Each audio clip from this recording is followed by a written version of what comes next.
We'll be reading out of Luke chapter 6, verses 37 through 49. Verse 37, Judge not, and you will not be judged. Condemn not, and you will not be condemned. Forgive, and you will be forgiven. Give, and it will be given to you. Good measure, pressed down, shaken together, running over will be put onto your lap. For with the measure you use, it will be measured back to you. He also told them a parable. Can a blind man lead a blind man? Will they not both fall into a pit? A disciple is not above his teacher, but everyone who is fully trained will be like his teacher. Why do you see the speck that is in your brother's eye, but do not notice the log that is in your own eye?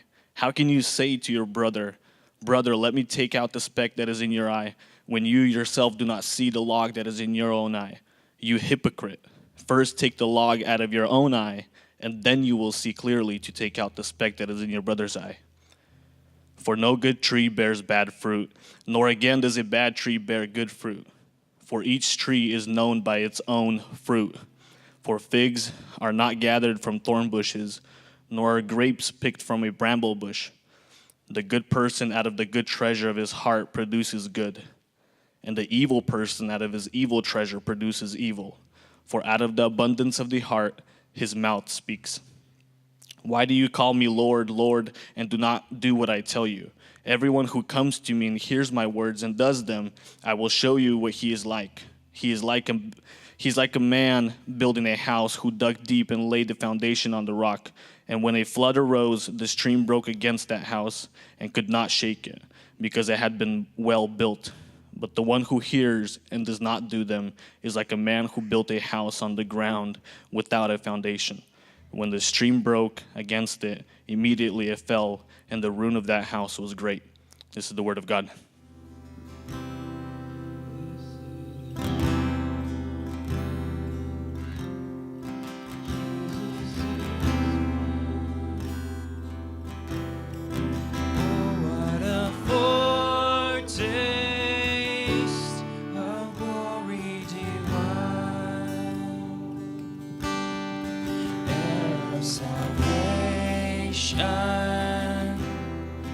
Purchase of God, born of His Spirit,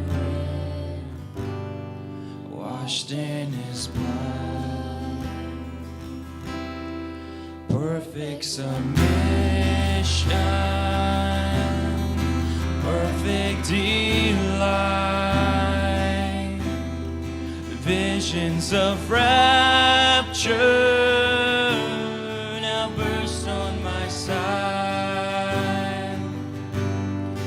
Angels descending, bring from above echoes of mercy, whispers of love. This is my story, this is my song, praising my Savior all the day long. This is my story, this is my song, praising my Savior all the day long. Submission, all is at rest. I and my Savior am happy and glad, watching and waiting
celebrate the light.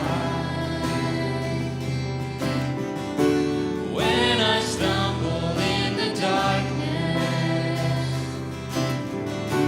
I will call your name by night.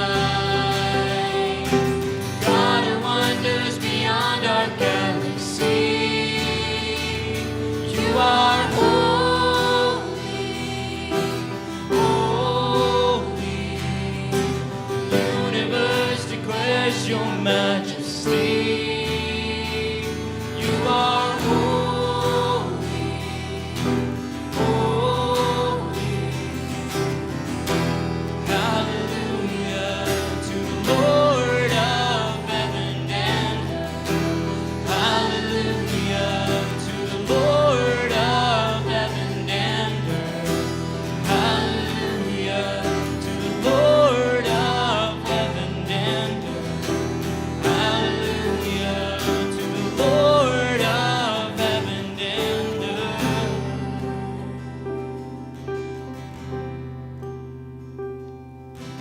God of wonders beyond our galaxy,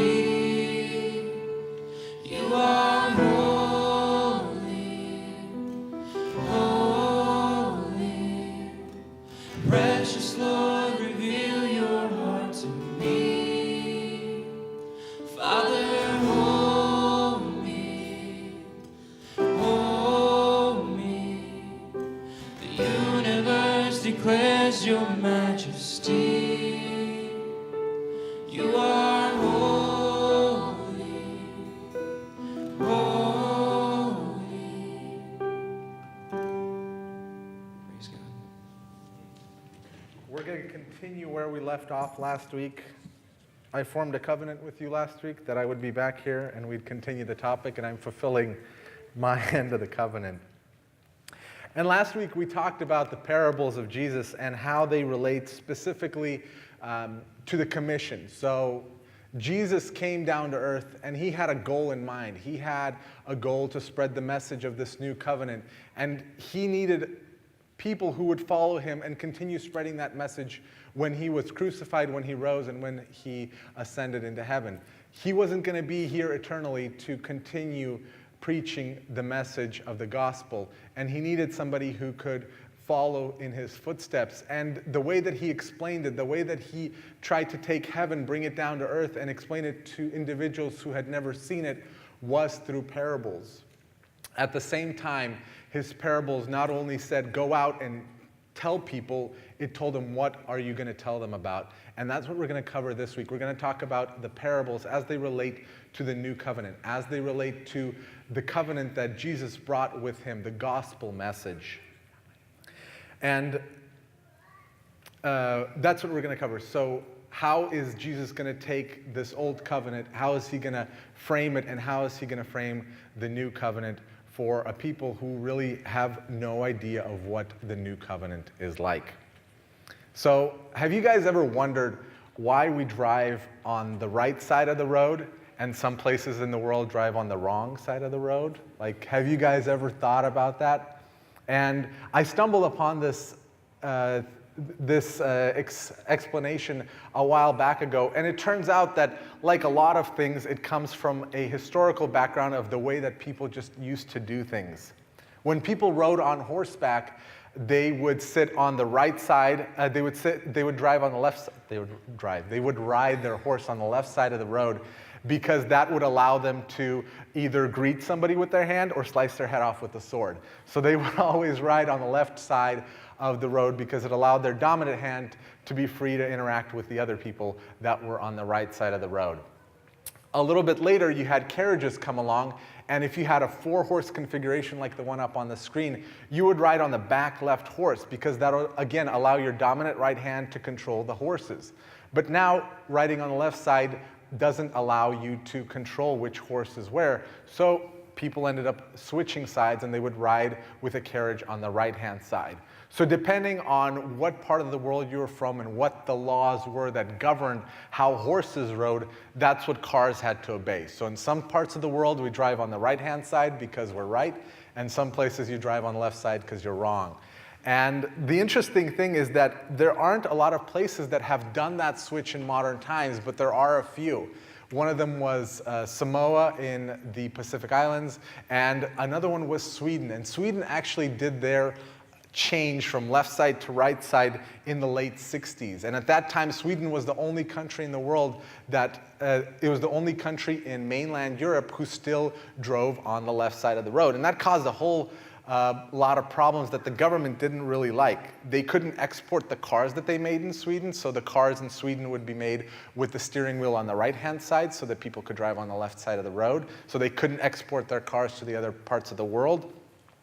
Tourists would come and get into accidents because all of a sudden they're used to driving on the right side of the road, and all of a sudden everybody's on the wrong side of the road, and tourists would get into accidents. And then the Swedish, when they'd go abroad, to the next country over, they would also get into accidents because they'd be used to driving on the left side of the road. So what would happen is the government basically said, okay, we're making this switch. We're going to have signs. We're going to have all of these. They even had a song for the transition, and they had a sign like that. That's not a Hillary sign. That's the H-Day sign that they had. And the crazy thing is that the people voted against the switch, but the government, like in any good democracy, said, screw you guys, we're just going to do what we want to do anyway. And they did. So on September 3rd, 1967 at 5 a.m. was H-Day. And H-Day, there's a really long Swedish word. I'm not going to pronounce it. It's the same deal with IKEA furniture. I'm just going to make a fool of myself if I try. And this H-Day basically stands for the day when traffic was diverted from left to right. And like any good transition that's done on such a wide scale, it was a swimming failure. I mean, people were just confused, and the photos from that day basically look like just mass chaos. People are trying to switch lanes, they're trying to do all of these things, and it was a big mess. Eventually they managed to do it, but that transitionary period was very, very painful. Now, Sweden, cars had been only around for about 60 years at that point, so Sweden had to basically take people's ingrained, learned skills of 60 years and say, okay, overnight, all of that's going out the window, we're driving on the right side of the road. But it really was just an automotive thing. People didn't all of a sudden have to walk on one side of the road, and cars didn't drive upside down. It was just drive on the opposite side. The task that was cut out for Jesus was much more monumental, was much more epic. Jesus didn't come and say, okay, now everybody's driving on the right hand of the road. What he said is the 1,500 years that Israel has been around, the 1,500 years that we've had these Mosaic laws, all of that's going out the window to a degree. And we're going to have a new set of laws. We're going to have a new covenant. We're going to have a new promise that God is giving to you. And this was a problem because this wasn't just related to vehicles. This was related to the identity of Israel nation. Everything from how they decided on morals to how they decided on political systems, how they decided what was religiously acceptable, what was not acceptable, what was societally acceptable and not acceptable. All of that was basically transformed. And that's a lot harder to change than which side of the road you drive on. Now, Sweden had songs, it had signs, it had flyers to change how people thought, to explain this change to people. Jesus didn't have printing presses. He didn't have radios. He didn't have loudspeakers. He couldn't get the message out the way that Sweden would have done for H-Day. He had to do it through a way that was understandable, that people could absorb into their lives. And he did that through parables. So parables, again, like I said last time, parables are internally consistent. In other words, you can take a parable on its own and it will have a meaning of its own. And it's like looking at a picture, and you have this picture, and there's going to be a picture up on the screen for you guys. And it's a painting of the Good Samaritan parable, where the man went out into the road and he found a man who had been robbed, who had been beaten, and he came and he took that man and he healed him. And this parable is self-contained. It has a meaning that you don't need additional parables to explain it. However, if you were to zoom out of this specific painting, if you zoom out, and in the next picture you'll see, it's actually part of another painting. This painting is inside of another painting. This painting that you see up here is David Teniers the Younger, Archduke Leopold, in his gallery in Brussels. So when you zoom out a little bit, yes, you've got this parable. Yes, you've got this self-contained story. But when you zoom out, all of a sudden, the story merges. All of the parables come together, and they all become consistent, not just on their own, but together as a whole. There's a unified message. There's a unified goal. And the parables illustrated to people that even though you grew up under this old covenant, let me explain this new covenant to you. It's almost exactly the same in terms of what is required of you. It just requires you to think about God in a different way. It requires you to understand how God acts in a different way. So what we're going to talk today about is the God of the old covenant versus the God of the new covenant. And what Jesus wanted to explain from the very get-go is these are not two different gods. This is what the apostles, when they went out to the different churches, when they went out to the different synagogues as they were spreading the gospel, were trying to explain. This is not a new God. This is not a new message. This isn't a new God. This is the exact same God that we have been worshiping for 1,500 years. We're just explaining to you why the old covenant has lost its power, why it could not do what it was intended to do. And Jesus reiterates this over and over again, and he tries to make the point that I'm not here to overturn the law. I'm here to clarify it, and I'm here to make it all the more powerful. All of you are familiar with the parable of the prodigal son. And for the longest time, I thought the word prodigal meant bad or evil or somehow malicious. But that's not what the word means. The word prodigal actually means wasted. In other words, it's talking about a son who wasted the opportunities that he had. He wasted the gifts that he was given. He wasted the grace that he had. He wasted the love that was offered to him. And what Jesus basically wanted to say is that God is still the God of the Old Testament. He is still a merciful God. He's still a God that when you come to him, there is no hole you have to dig yourself out of. The lowest point that you will ever start with God is at zero. You will start with a clean slate, a blank slate, and he'll build you up from there. There isn't a point where you're going to come to God and God's going to say, you know what? You've lived a terrible life. You've got 80 years that you lived of complete debauchery, of complete rejection of my principles. You're going to have to dig yourself out for 80 years until you can reach zero, and then we're going to work with you until you build yourself up. For a lot of people, that would be kind of the end point. It's like, Lord, I've got like 2 more years at most, at 80. I'm not going to live another 80 years to dig myself out. But that's not the requirement that's placed on us. God of the Old Testament said to Israel over and over again, for generations you have rejected me. For generations, you and your children and your grandchildren, all of you said, we don't need you. And then the Assyrians came, and then the Babylonians came, and they took them away. And all of a sudden, Israel is brought to its senses, and it says, God, please come back to us. And he says, I'm ready to take you. As soon as you are ready to accept me, I'm willing to take you back. And that's what the prodigal son showed, is that God is willing to take you back no matter what has happened.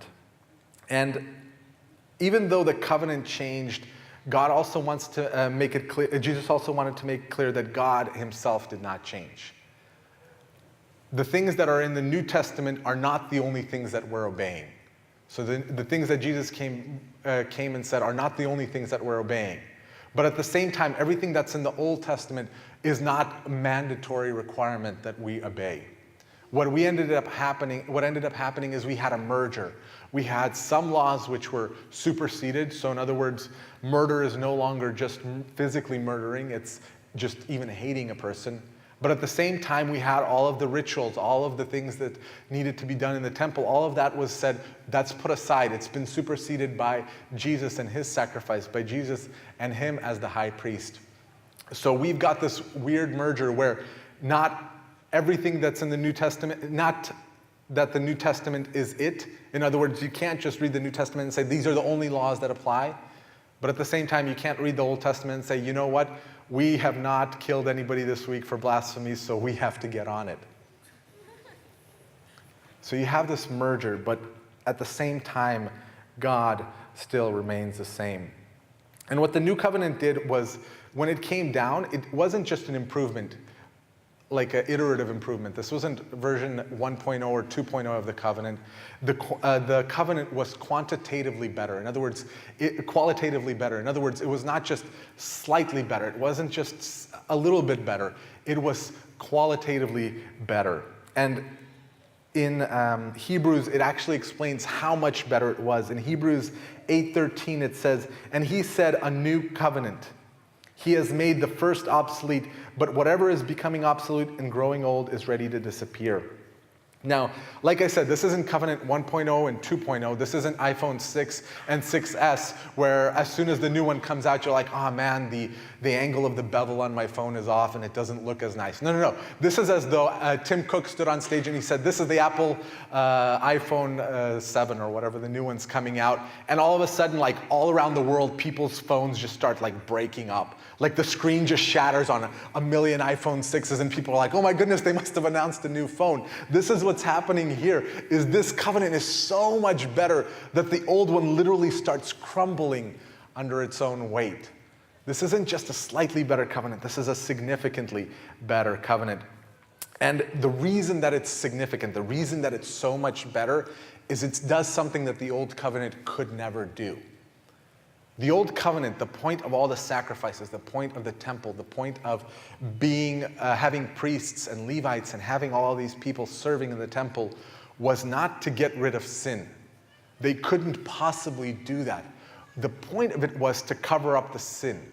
It was a way of hiding the sin from God so God's anger would not be poured out on Israel. And that's where the fault of the covenant was. It could not make any person clean. It could not purify the hearts of the people who were bringing the sacrifices. It could not purify the hearts of the people who were burning the sacrifices in the temple for God. All it could do is temporarily cover up until the next mess up that a person had. It didn't change the heart. It would cover up that sin.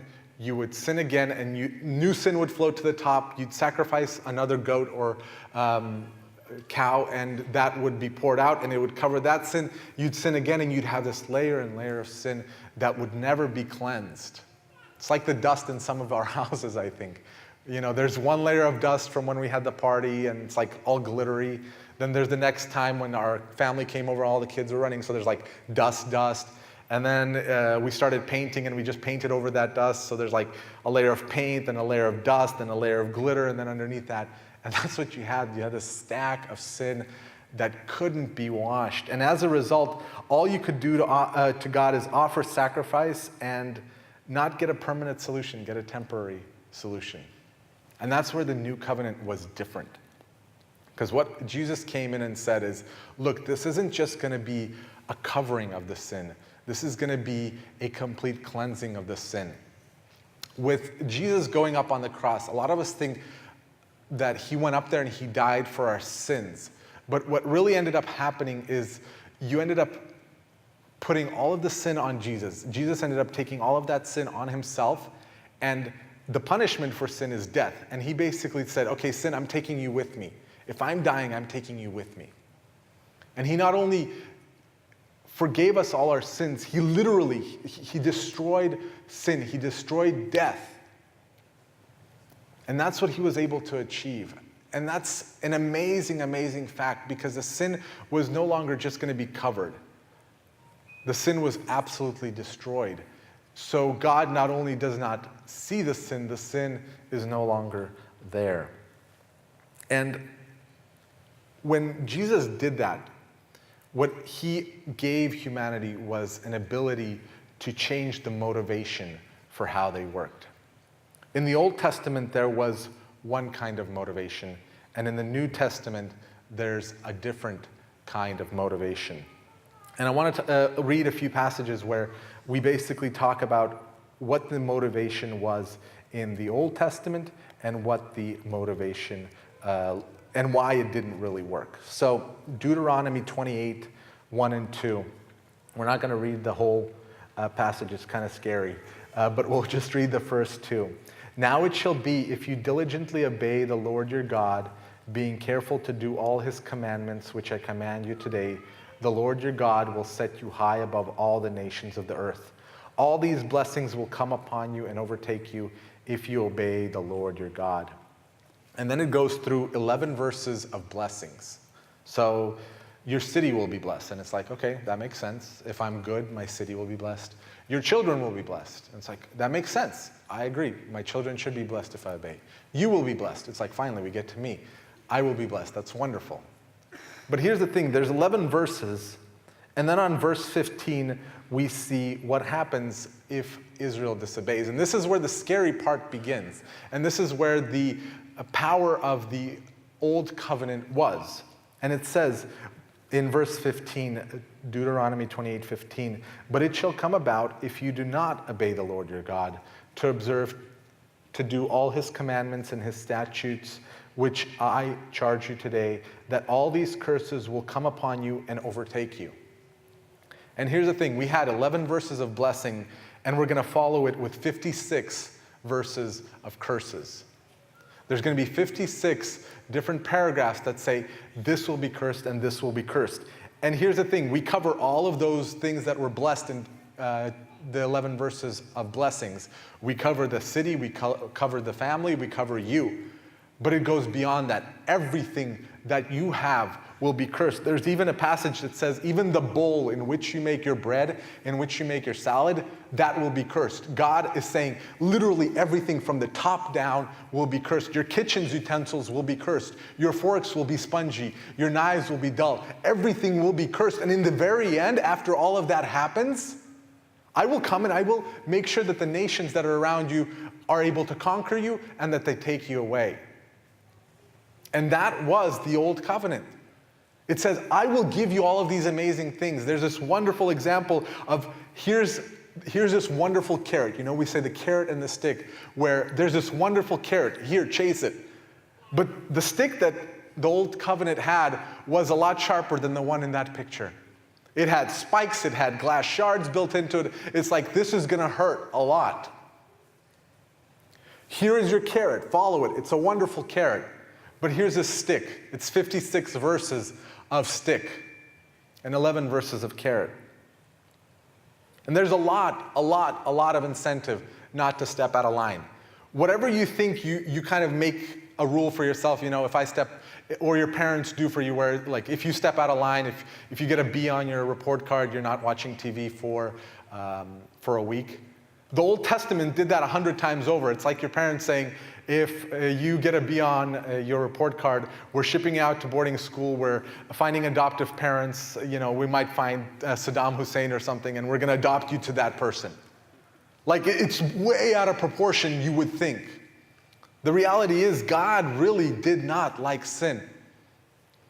And for Israel, it was, I really don't like sin. The degree to which I don't like it, you can gauge from the amount of punishment that you will endure if you do not follow it.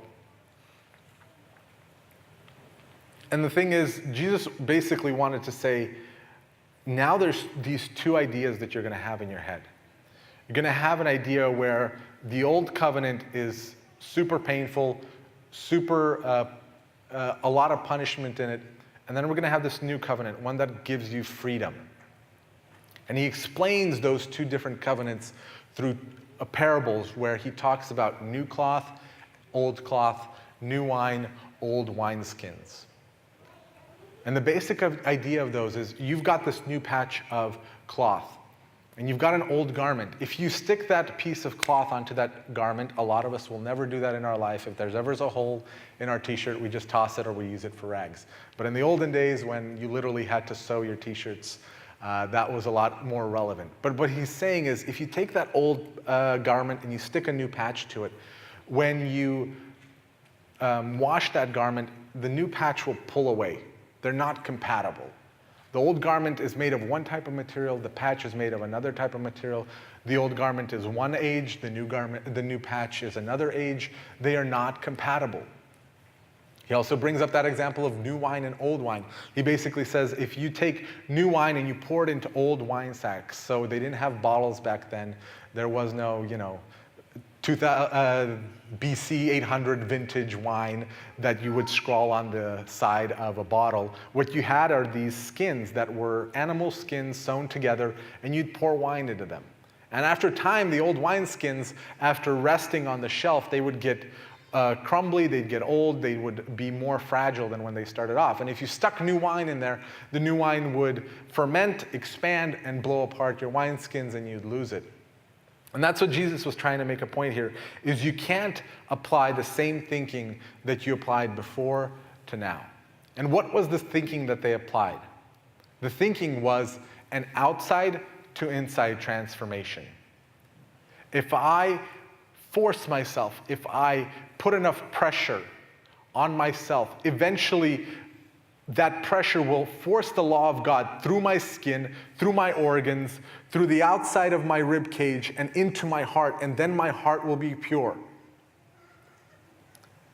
And that was the Old Testament thought. If there's enough pressure on you outside, it will force your heart to transform itself. But the one thing that Moses didn't realize, that Israel didn't realize, is how much of a wall you can build around your heart that none of that will work. Your body will turn into a diamond, and your heart will still be the same corrupt heart, no matter how much pressure you put on it. And Jesus basically, he saw that everywhere that he went. He called out the Pharisees on this because he said, look, you've applied this thinking quite well. The pressure that you've applied to yourselves, it's formed this nice, luxurious, chrome-plated, shiny crust around your heart, around your body. You look phenomenal. If Moses saw what the Pharisees looked like, if Moses saw what the temple looked like, he'd be blown away. He'd say, wow, we started off in animal skin tents in the middle of the desert, and now look at us. But the reality is if you started scraping that top coat off, it would reveal the same old broken human nature that was in the desert, that was in Adam and Eve, that was back to the beginning of time. And Jesus basically said, look, you guys are whitewashed walls. You've done a really good job on the outside, but then you've taken an extended multi-year lunch break. And you were not able to get into where the change actually had to be. And we have a lot of examples of this kind of in our life. I think the one that's most prevalent is when we try to change our kids, or when your parents try to change you. And there's basically, two ways of going about it. And a dad, he was doing a sermon, and he did an illustration where he was telling his son to sit down. And I don't remember if they were in church or at home, but the son was being, rowdy, and he was getting up, and he was standing, and the dad's like, sit down, and the son's like, no, I don't want to sit down. He's like, sit down or I'm going to punish you. And the kid's like, okay, the punishment is severe. So he sits down. But he gets the last jab, and then he says to his dad, it's like, I'm sitting, but in my heart, I'm standing. And that's basically what happens is, yes, I'm on the outside, I'm sitting, but in my heart, I'm standing. The goal of every parent is not to take their kid and transform him into this individual where whenever the parent is looking, the kid is good. That is not the goal of any parent. And if a parent goes out and sees their kid, doing donuts in the church parking lot, the reaction is not, oh my goodness, I saw you doing donuts in the church parking lot. The reaction is, oh my goodness, I didn't teach you well enough that you would know not to do that. And that's the goal of every parent. And I think anybody who has a family, who wants to have a family, realizes that that is not the right way that a child needs to be taught. It's not that I don't want you to see you doing these things. It's I don't want it to be in your heart. I want to raise up a child. I want my children, when they grow up, not to be looking over their shoulder to see if their parents are watching. I want children who know what the right thing is that they need to do. So that when I am there, they're doing the right thing, and when I'm not, they know inside of their heart what the right thing to do is, and they do it.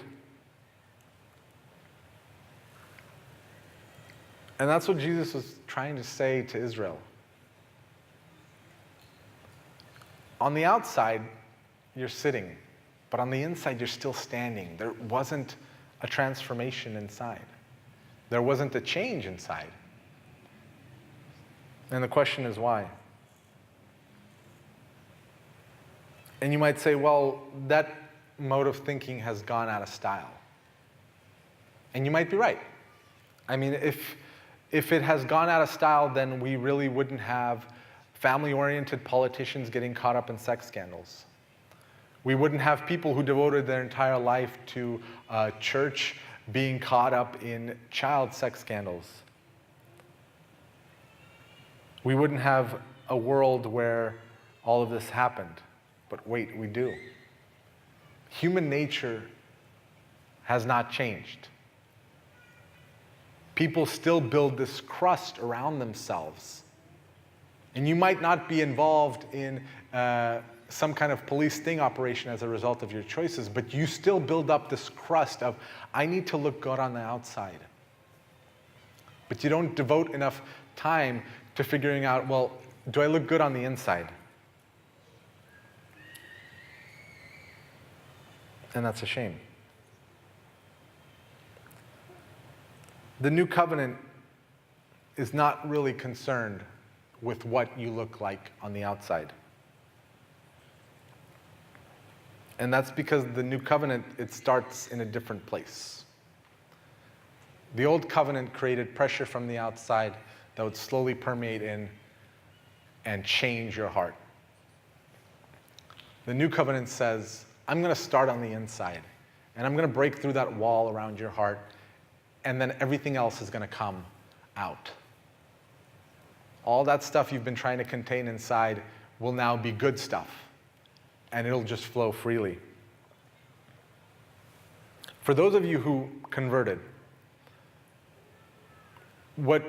if you think back to that time, the thing that you'll remember first, before the tears, before the quivering lips, is you'll recognize something happened in your heart. There was something that changed in your mind. A switch got flipped that hadn't flipped before. And before any tears, before any action that you physically took, there was a battle inside. There was something going on inside. And you were sitting in the pews, and before your heart started racing even, there was a realization that I can't go on the way that I've gone on before. Before the tears started flowing from your eyes, there was a realization. And that's what I'm talking about, is that's what the new covenant is capable of doing. It's capable of making that transformation from the inside. Before there is any kind of sign on the outside, there is a sign on the inside that only you know of. And that is what the new covenant is concerned with. We associate conversion, we associate people coming to Jesus with the tears. And you might associate that. But that is not what the conversion actually is. Those might be signs. For some people they're there, for some people they're not. But for every single person who truly gave their life over to Jesus, there will always be an internal transformation. You might not have tears, but there will be an internal transformation that will change the way that you think. There was a parable that played off of this fact. The Pharisee and the tax collector. We always say, well, the Pharisee had one point of view, the tax collector had another. But what I want to frame it for you is what was going on in the hearts of those two men. The Pharisee's heart was hardened, and he had a self-assured heart that he was good. He's like, from what I can see in the mirror, I'm doing well.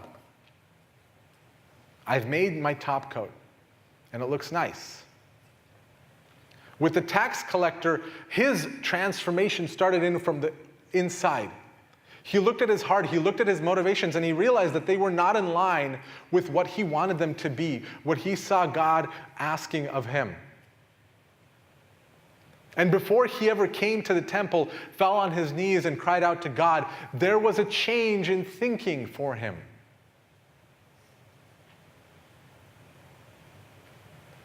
Each one of us is supposed to have that change of thinking first. And you can say, well, I wouldn't be like that. I've got willpower. I've got strength. I can make that transformation from the outside in.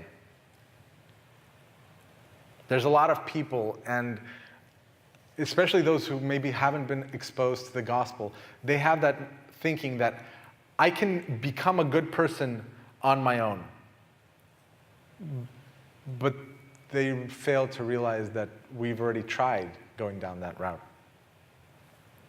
There's a few times in history there's only a few ways that we can split humanity into two groups. And for me, the two groups are, there are people who looked at what their parents or other parents have done, and they've said, I'm never going to do that in my life ever. I'm going to be a better parent than they ever were. I am never going to yell at my kid in Walmart, and I'm never going to do all of these things. And there's that group, and then the complementary group is people who have actually had kids. So those are the two groups. And for me, it was, I promised myself, before we had any kids, before we ever got married, I would never, ever, ever, ever, ever, never, that was not going to be a word in my vocabulary of, because I told you so. I was never going to use that phrase. That was not going to be the phrase.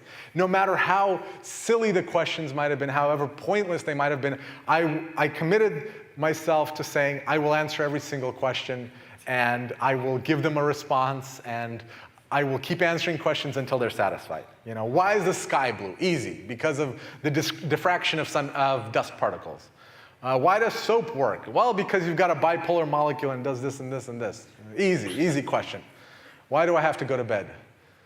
That is the most difficult question in the whole wide world. Because you're tired. No, I'm not. Because your head won't work well in school tomorrow. Yes, it will. Because all the other kids in the neighborhood have already gone to bed. But I don't want to. But you have to. No, I don't. Yes, you do. Why? Just go. No, go. Why? Because I told you so. And that's the moment when everything just pauses, and like you hear the music in the background, and it says, hello, darkness, my old friend. I've come to talk with you. And like, you can see that, like everything's slow motion, and it's like, it's happened. I've become that person. We all like to think that we're special, that we're unique, that somehow the abilities that we have, that the heart that we have is somehow different from everybody else. Everybody likes to think that they're above average, but in reality, everybody's right around the center. And that applies to the evilness of our hearts as well. We like to think that we have more willpower, we have more strength, we have more resolve. We are going to battle through this. We will get that gospel message in through our thick skin, we will get it through our heart, and we will just pound it out, and we will be a good person. But what does the reality of that look like? Psalm 81, 11 to 12. But my people did not listen to my voice, and Israel did not obey me. So I gave them over to the stubbornness of their heart to walk in their own devices. Jeremiah 7:24, yet they did not obey or incline their ear, but walked in their own counsels and in the stubbornness of their evil heart, and went backward and not forward. Judges 2:9, but it came about when the judge died that they would turn back and act more corruptly than their fathers in following other gods to serve them and bow down to them. They did not abandon their practices or their stubborn ways. And there were two people in the temple on that day. There was the person who thought, I can control my evil heart. I can control the things that come out of me. And there was a person who realized that he cannot. That his heart is strong enough for a day. His heart is strong enough for a week. His heart might even be strong enough for a good part of his lifetime. But in the end, it will still have that inside of him. That evil desire, that desire to do things that feel good rather than the things that are right. And the Pharisee, he studied the law of God, and he did not realize the depravity of his own heart. He did not realize how far his heart could fall every single day. And in the end, he thought he was doing a good job. He thought that he was getting through to his heart. He thought he was cleansing himself. He thought he was washing himself. And the apostles, when in Romans 7:23, he writes, "O wretched man that I am, who's going to deliver me from this body of death?" And the reality is, nobody. Nobody will save you from this flesh. Until the day you die, you will always have the same body, the same instincts, the same desires that you've had from birth. You'll have the same desires and instincts that Israel had in the desert, that the apostles had in their bodies as they were struggling to reconcile what they saw in Jesus and what they wanted in their life. You have the same body and mind that your parents had. And the mistakes that your parents made, you might not make because you're not in the same situation, but you will make different mistakes. And if you try to beat yourself into submission, there is no stick big enough. There is no threat dreadful enough for you to affect your heart. Hell could be presented to you on a platter and you could look into it, and that would not be enough to change your heart. It doesn't change your heart. It gives you fear. It gives you a desire not to end up there, but it doesn't change your heart. It doesn't change who you are. It doesn't change what you want and your desires. And you might say, well, what's the point? And the point is that if we apply this outside-inside thinking to our spiritual lives, we won't get anywhere. Jesus went through the parables one by one, and he tried to show that that's not the way that you succeed. The way that you succeed is from a desire to change your heart, a desire to change the way that you think. It's not the, I won't do this because I'm afraid. It's the, I'm going to do this because I love my Father. It's the same reason that kids do what they're supposed to do. They're not afraid of their parents' punishment anymore. They know what's right and what's wrong. They've had a transformation of the heart. They've had a transformation of the mind. And that's what I want to call all of you to, is a transformation of the heart and mind. I'm not concerned with how you look on the outside. I'm not concerned if your conversion involves tears or doesn't involve tears. What I want to be sure of, what I want you to be sure of, is that your heart is not the same that it has always been. That your heart is pursuing other desires. And when that happens, everything else will fall in line. If your heart is full of goodness, if your heart is full of a desire to serve God, it will radiate out of you. No top coat will be able to hide it or cover it or prevent it from getting out. With evil, you can do that. You can put on a top coat that might never get out, but be full of rottenness inside. But with the new covenant, with the gospel, with the message that Jesus brought, that he illustrated through the parables, there's no way that that will happen.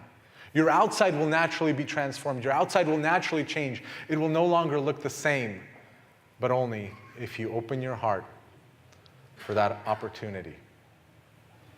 Let us stand and pray and ask God that he would open our hearts that way, and that we would have a transformation from the inside out.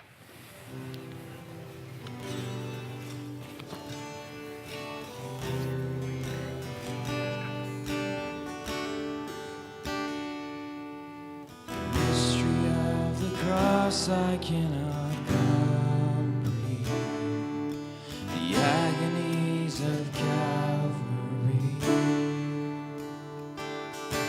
You, perfect Holy One, crushed your sin.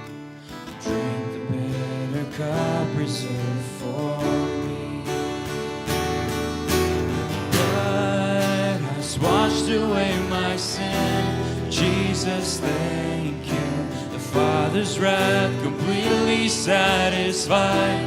Jesus, thank you. Once your enemy, now seated at your table. Jesus, thank you.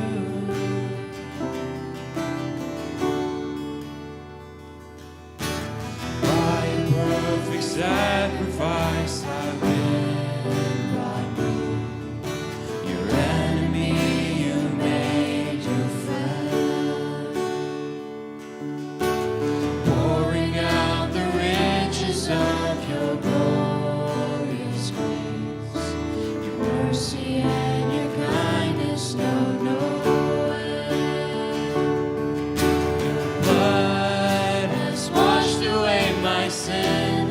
Jesus, thank you. The Father's wrath completely satisfied. Jesus, thank you. Once your enemy, now seated at your table. Jesus, thank you.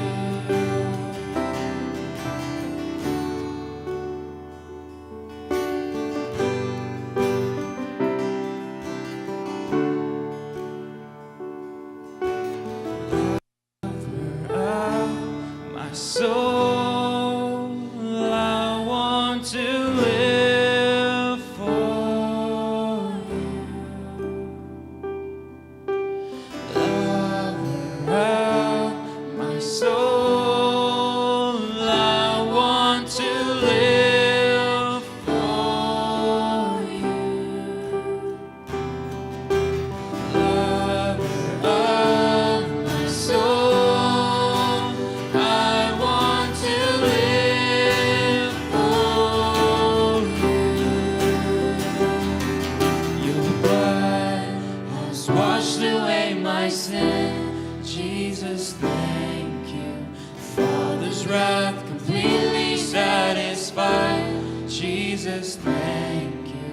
Once your enemy, now seated at your table. Jesus, thank you.